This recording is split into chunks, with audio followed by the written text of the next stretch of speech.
In the headlines, President Muhammadu Buhari orders Emefiele, other political appointees with political ambitions to resign. Nigerians continue to lament the lingering fuel scarcity. 4 killed in attack on Benue community. And on the foreign scene, Chechnya denies sending troops to Ukraine. Hello and welcome to Trust TV News Update. I am Ibrahim Yusuf.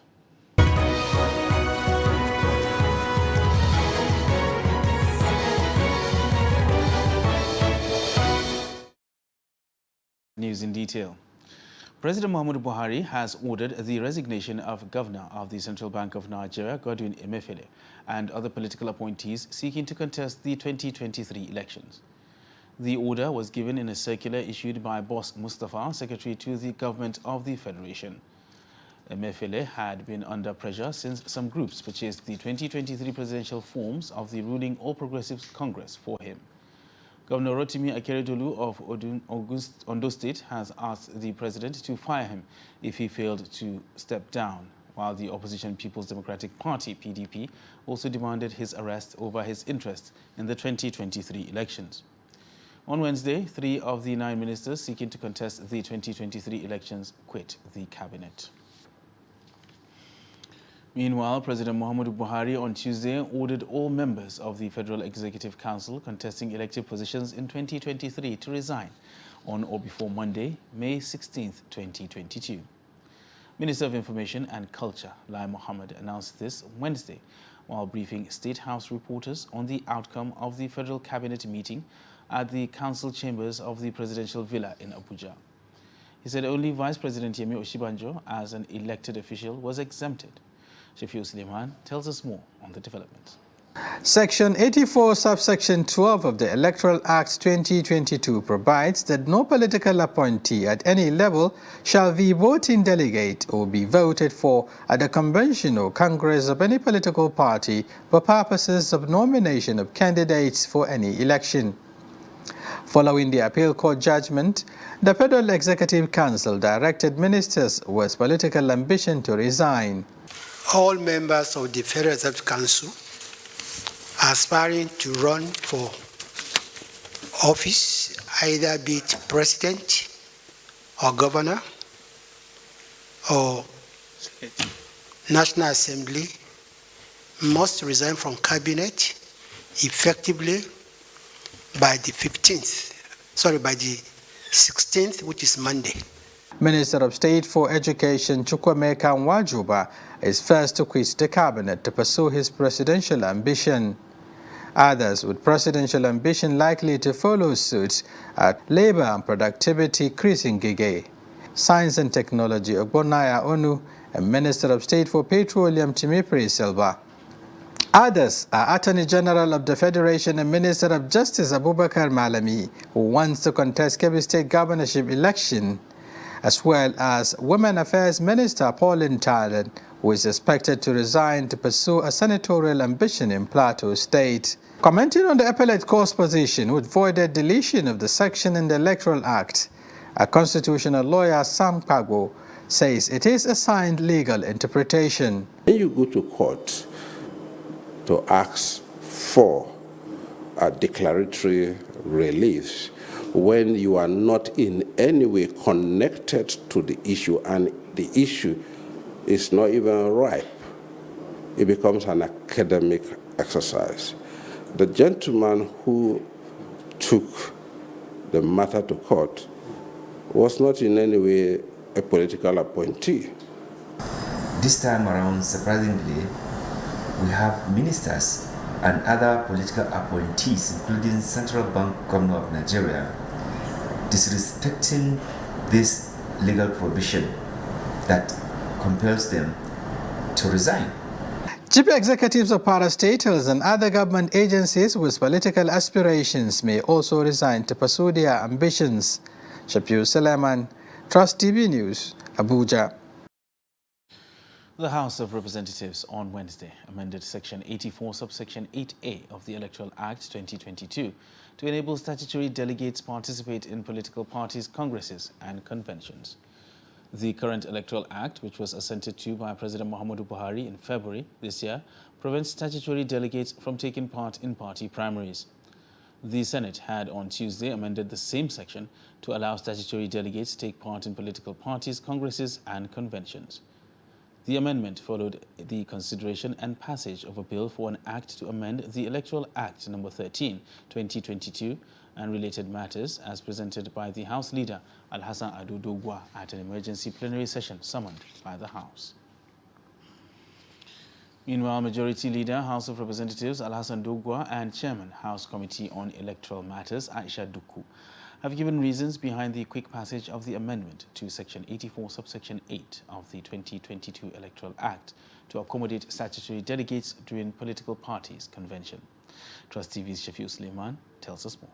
Speaking shortly after an emergency plenary session convened to address the anomaly, the Majority Leader and Electoral Matters Committee Chairman justified the quick passage of the amendment close to the deadline given by INEC for political party primaries.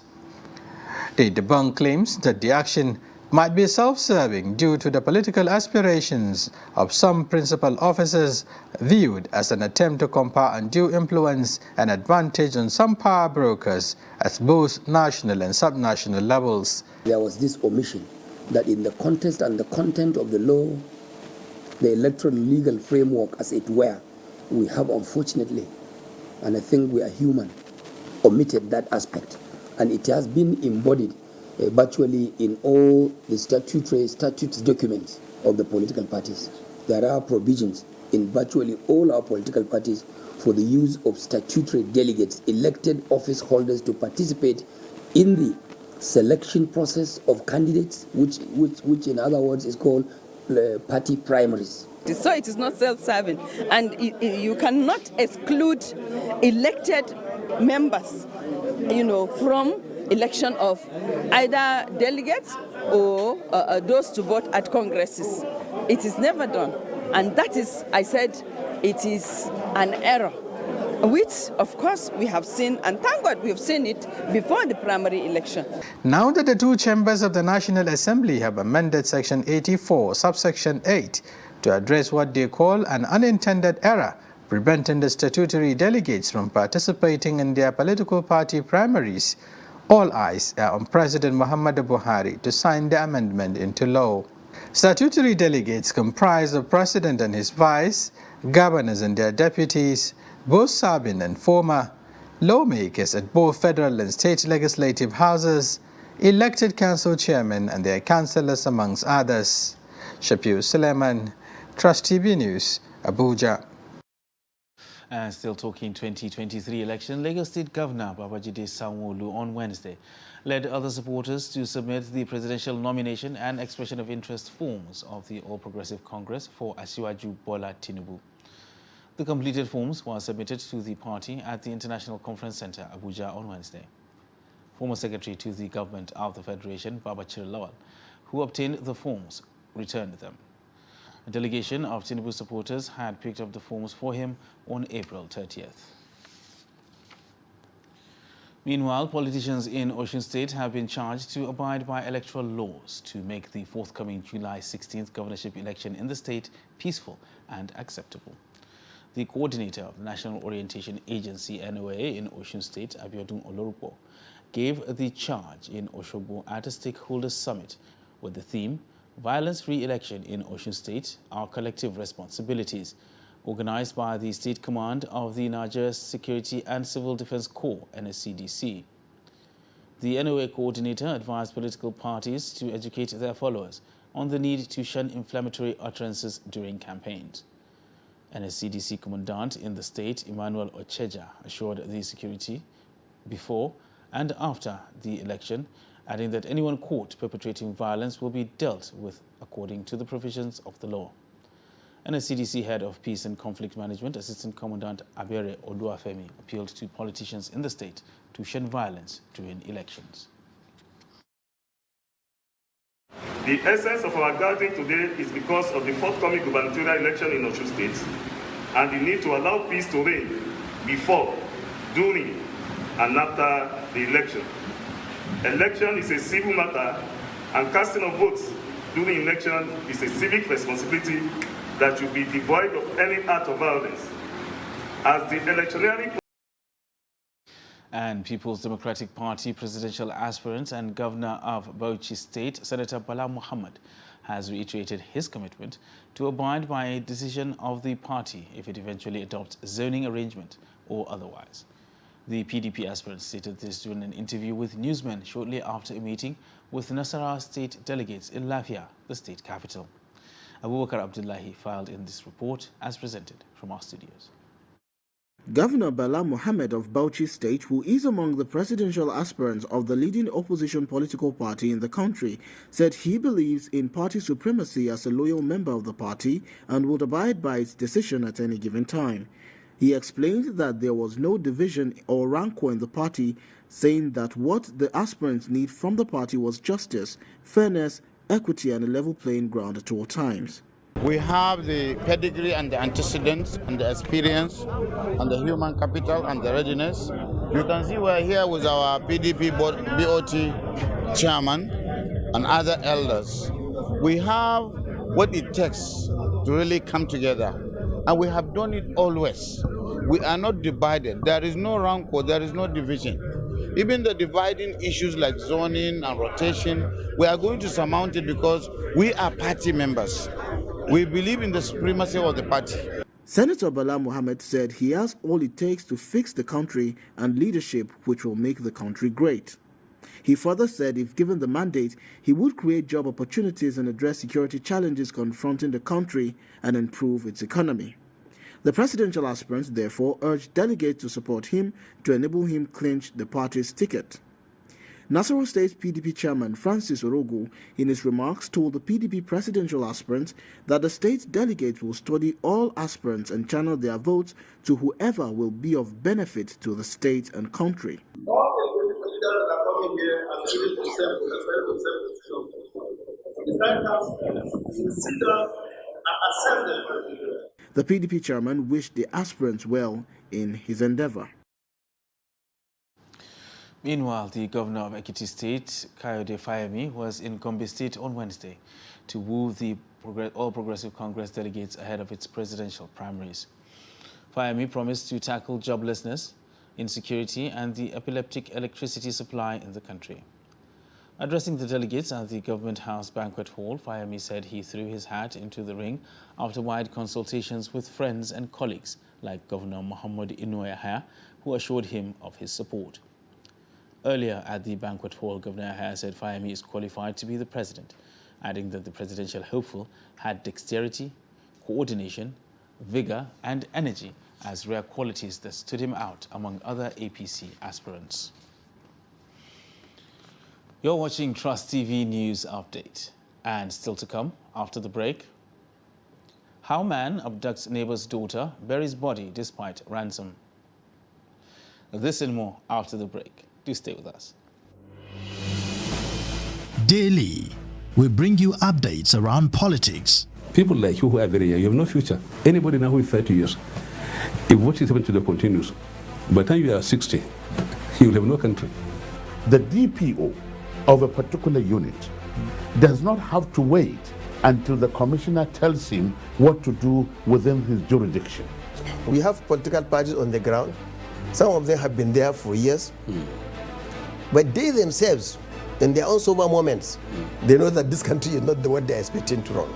Policy and governance. Are you saying the NBS is lying? I'm saying to you very clearly that the NBS has a serious problem with accurate data till today. The 5th Assembly, as well as the 7th Assembly, their own attempt were unproductive. Emergence of the Taliban has simply emboldened terror groups globally. There is a lot of attention with regards to security developments in Nigeria. On Daily Politics, we interrogate issues, holding the actors to account, bearing in mind all the sides.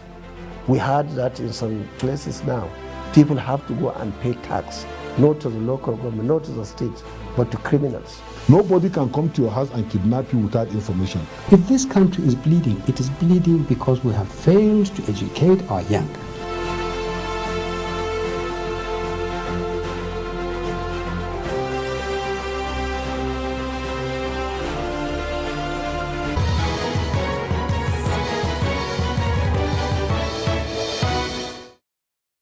Welcome back, and thanks for staying with us on Trust TV News Update. Now let's take a look at our top stories. President Muhammadu Buhari has ordered Federal Executive Council members with political ambitions to resign. And Nigerians continue to lament the lingering fuel scarcity. Moving on to other news now, at least 4 people have been killed in an attack on Ayilamu town in Logo local government area of Benue State. Reports say the gunmen stormed the community, broke into homes, shot 4 people to death and left others injured. As at the time of filing this report, police spokesperson in the state, SP Catherine Anene, has not responded to calls and messages. Meanwhile, operatives of the Nigeria Security and Civil Defense Corps, Bauchi Command, have arrested a 50-year-old Kabiru Abdullahi for alleged kidnapping and killing his neighbor's 5-year-old daughter after collecting a ransom of 150,000 naira. The suspect, who is a resident of Narabi in Toro local government area of the state, is said to have connived with Wen Yawali, a 45-year-old resident of Araminzayam in the same area, to commit the crime. Ahmadi Imam has a report. Parading the suspect at the command's headquarters, the state commandant Nuruddin Abdullahi told journalists that the suspect kidnapped the victim in front of their father's house and took her to a bridge where they strangled her and put the remains in a sack and buried her in an uncompleted kitchen. This happened on 23rd April 2022 at 1900 hours. Information was received on the alleged kidnapping of a 5 years old girl named Khadija Abdullahi, popularly known as Ilham, at Sabon Garin Narabi, Toro local government, Bauchi State, swung into action and arrested the following suspects: Kabir Abdullahi, male, 52 years, of Narabi village, and Alhaji Awale, male, 45, of Rimin Zayan, all in Toro local government. He noted that after a series of negotiations, the suspects were paid the sum of 150,000 naira as ransom, which was collected by Alhaji Awali in the bush at Narabi village. The father of the deceased, Abdullahi Yusuf, said he was shocked when he discovered that his trusted friend and neighbor was a killer. We came from God, and we surely return unto him. This man tied my daughter's neck with a rope until she died. We had to cut the rope with a knife. I had decided to bury her like that, but people around prevailed on me to give her a decent burial. So we had to take her body and bury in a nearby cemetery. That gave me some relief. In another development, Abdullahi told journalists of the arrest of 2 suspects, Isia Lawal of Deriko village and Musa Ado of Babale village, near Jos, the Plateau state capital, and assured that the command will not rest on its oars until crime is brought to the barest minimum in the state. Adam Imam, Trust TV News, Bauchi. And as fuel queues persist, the Independent Petroleum Marketers Association of Nigeria, IPMAN, has asked Nigerians to prepare for the worst. Chamunda Beng speaks to the Vice President, IPMAN, Abubakar Maigandi, for more insight as to why Nigerians should brace up for the worst-case scenario. The report. Following the dirty fuel saga, which led to cars being damaged and long queues at filling stations, Nigerians must deal with the burden of long hours of waiting at fuel stations yet again. Vice President Ipman Abubakar Megandi sheds more light on the recent scarcity. Most of the filling stations, there is no fuel, including even major marketers and even NNPC itself. Actually, the reason why we have been saying this thing is what we have been telling the government for a very long time. Because we independent petroleum marketers, we normally go to the private depots and buy the product and come and discharge inside our filling station and sell at the government stipulated rate. But because of the non-payment of Petroleum Equalization Fund, which has subjected most of our members to to be in bankruptcy, that they cannot be able to purchase the product because they doesn't have the fund.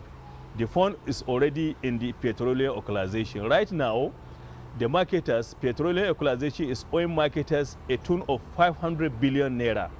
So actually, look at the 500 billion naira in the hands of the government. How do you expect the marketers to bring the products?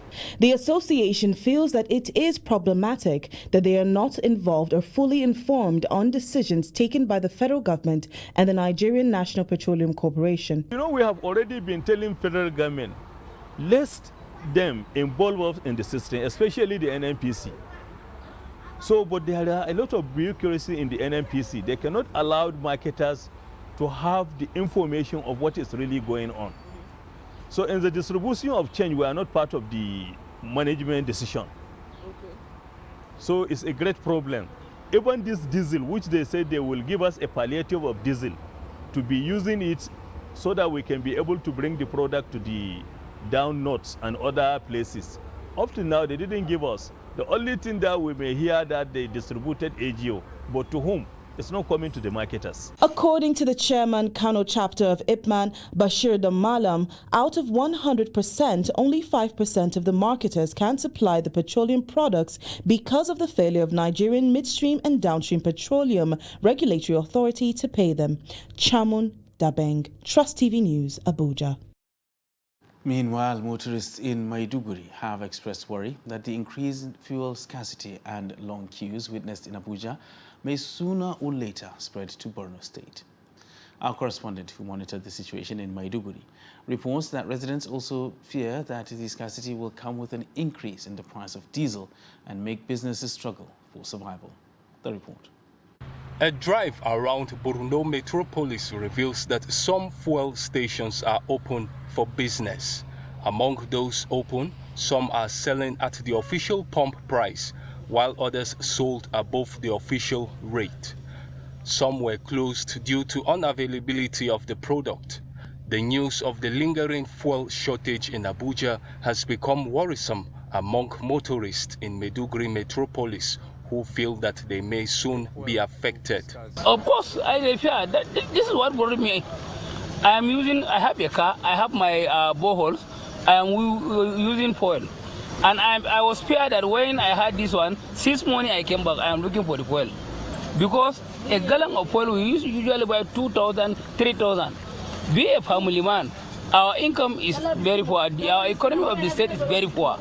Our own fuel dealers, they are more even wicked than even Abuja on. But because if this thing happen here, so nobody will just go and sit down and forget about the car. So that's why you see that even if they started, it will not go up to 300, just 250. I check on that one. The queue is plenty, so I can't bear it. That is why I came here. We need government to come in now. Garba Ibrahim is an oil marketer. He believes the situation won't be alarming for residents. Some of my colleagues, they have on the filling station, they will take them about 2 to 3 weeks. Yes. I don't think that the fuel is scarce here in Maiduguri. Goni Shetima, who runs an automobile shop, relies on diesel to generate power. The recent rise in the price is affecting his business. This has forced him to charge his customers extra fee, a situation that made him lose patronage. We used to buy fuel, diesel actually, at the cost of 650, but now the price has gone up to 750 naira per liter. We hardly even buy 50 liters. So this 50 liters, or rather at times we argument the differences to meet up at least to have like 60, 70 liters, and that will not last for another 1 week. So it's really affecting our turnover. Initially we used to have about 10, 20, let's say 5 cars a day, but now the turnover is very mean. So Maiduguri has been in blackout with only few residential areas experiencing epileptic power supply. Many fear that another scarcity of petrol will worsen the situation. And in the same vein, Nigerians have continued to lament the lingering fuel scarcity and the hardship it presents. Speaking to Trust TV in Kano, some motorists expressed dissatisfaction with the persistent fuel scarcity, calling on the federal government to proffer solutions to the problem. They lamented the number of hours they spend on queues, saying they buy fuel for as much as 188 naira per litre.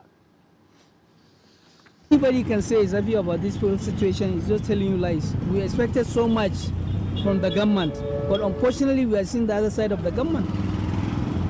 Nobody is happy. After you drop your kids from the school, move about, the whole day is gone, waiting for fuel scarcity. So that's all I can say. We keep hoping till we die. Naturally that's how it is. Because nobody is happy about this fuel scarcity. Believe you me, only those who are in government, that they can give their cars and call somebody in the filling station, my car is on the way, fill it up. I was here since morning. And you see the fuel scarcity, you see the line is moving very slow. Before, we used to spend like 2 hours in the queue. But now, if you can exercise patience, just in 30 minutes, you can able to get the fuel. But the filling station, they are selling the same price like before, but some, there are different prices. Okay, so what are the prices? The price now is 188, 190. So it's different station, different price. But like this Aliko and the Renault, they are selling it at the same price like before. That is 165 per litre. Now look at the foreign scene, where President of the Republic of Chechnya in Russia's Caucasus region, Ramzan Kadyrov, has denied claims that he has sent Chechen soldiers to fight for Russian interests in the eastern Ukrainian city of Donetsk.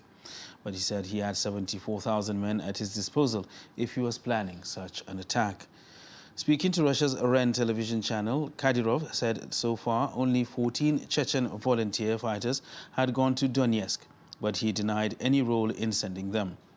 On the contrary, Kadyrov said he was actually stopping volunteers from going to Ukraine. The Chechen leader also said that if he were to send his soldiers to Ukraine, he would not send them to Donetsk. Rather, he will send them to the capital, Kiev, as that is where the enemy is. And with that, we wrap up Trust TV News Update for this hour. Don't forget, you can subscribe and follow us across all our social media platforms. I am Ibrahim Yusuf. Thanks for watching.